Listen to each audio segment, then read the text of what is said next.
it goes back, you see, to the ancient guilt that if you don't work, you have no right to eat. That if there are others in the world who don't have enough to eat, you shouldn't enjoy your dinner even though you have no possible means of conveying the food to them. And while it is true that we are all one human family, and that every individual involves every other individual, while it is true, therefore, we should do something about changing the situation, the one way of not doing anything about a situation is feeling guilty about it. Because when people feel guilty about a situation, most usually, instead of doing something practical to change it, they resort to all sorts of symbolic methods of expiation. They go to confession. They see an analyst. They do all kinds of things which will be ways of actually not doing anything about the problem, but feeling all right about it instead. And guilt invariably produces that sort of reaction. It is a destructive emotion. And instead, we need to have a different attitude to our mistakes and to our misdeeds. Walt Whitman always admired animals because they do not lie awake at night and weep for their sins. Our animals are practical in the real sense, as are children who haven't been taught this extraordinary hang-up of guilt. Because if you have done something wrong and you have made a mistake, and somebody makes you ashamed of it and guilty, you run around licking the sores of your wounded ego because you feel your pride has been hurt. And the first thing to understand is that it is not a serious failing in a human being to make mistakes. Everybody has to make mistakes. There is no way out of it. You can't learn anything unless you make mistakes. I know a very great anthropologist who was taught music, playing the piano, in the same way I was. When I was taught music, the school mom who taught me used to put an India rubber, an eraser it's called in this country, on the top of each hand, so that I would have my hands in good posture. And every time I'd play a wrong note, she'd hit my fingers with a pencil. And this great anthropologist had had a similar sort of musical education. And when confronted with the piano in the presence of an absolutely marvelous teacher in San Francisco, she said she was amazed. He was completely incapable of reading notes. He blocked at everything. So, another great teacher of the piano I knew said simply, you must not be afraid of playing wrong notes. Just forget it. Play it wrong. And then eventually go over it again and you'll eventually get it right. But you must not block. Always keep the same rhythm going, even if you have to slow it down. But keep the proportionate rhythm of one note to another. And if it's the wrong note, play the wrong note, as long as you play something in the right rhythm.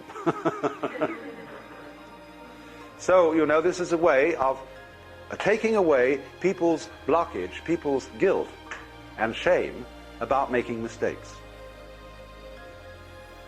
So you absolutely, freedom means, basically, the freedom to make mistakes.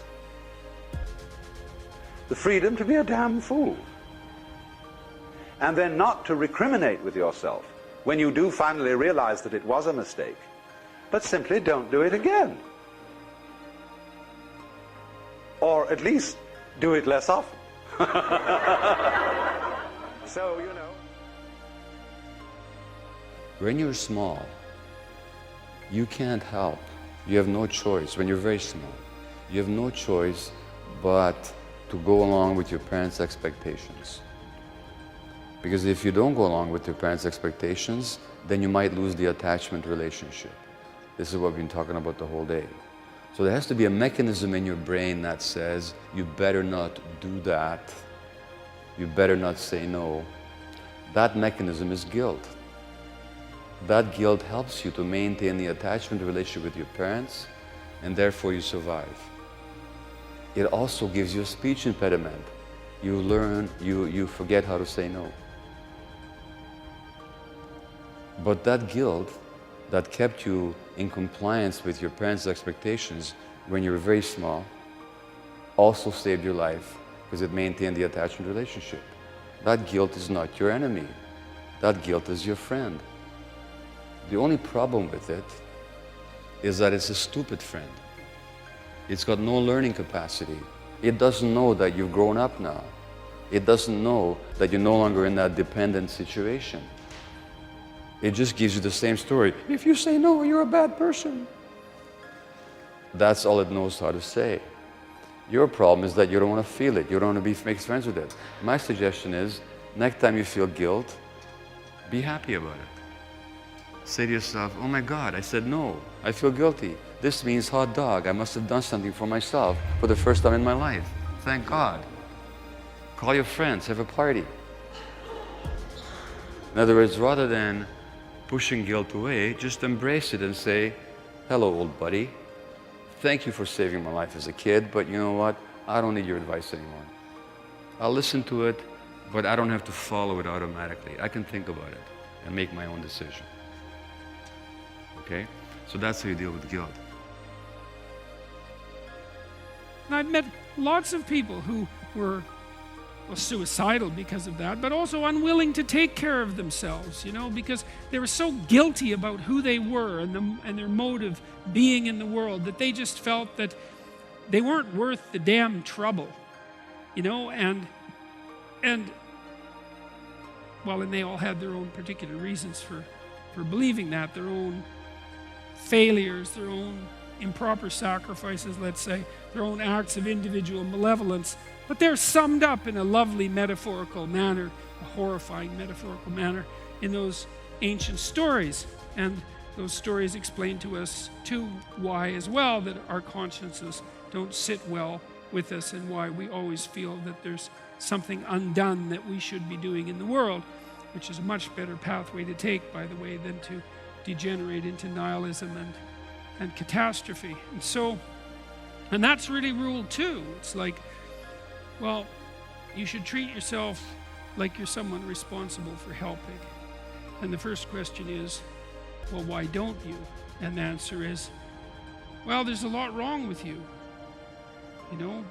and it's hard to exercise enough love and care in a deep and non-naive way to care properly for something like that. But you do it for people that you love despite their inadequacies, and there is this idea that there is a spark of divinity within us, and it is possible that the fact that you have that spark of divinity within you also means that you have the capability to withstand that terrible vulnerability.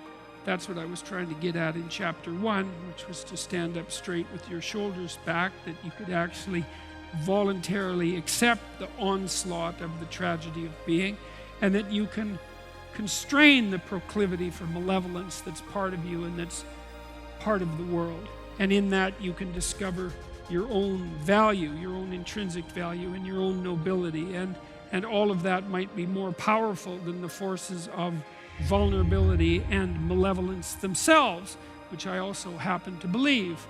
And I think that that is in some sense the fundamental hallmark of faith. And so chapter 2, and to some degree chapter 3, which is to surround yourself with people who want the best for you, it's an encouragement to assume, to act out the proposition that even if life is as difficult as it seems to be, and if you're as vulnerable and weak in a fundamental sense, as you definitely are, and characterized by this terrible propensity for the infliction of voluntary suffering on yourself and others, and that destructive tendency, that there's still something within you that's so remarkable and so aligned with order and being in the proper manner that you can climb above that, let's say like Abel, and that you can make the proper sacrifices, and that you can set yourself right, and you can set your family right, and you can set the world right, and that the mere possibility that that might occur, that that might be within the realm of potential, means that you have a moral obligation to exercise the responsibility to take care of yourself as if you're something that matters. And that if you did that properly, it might turn out that what you did would matter, that it would matter to you, that it would be meaningful in the way that things that matter are meaningful, and that it would matter to everyone around you.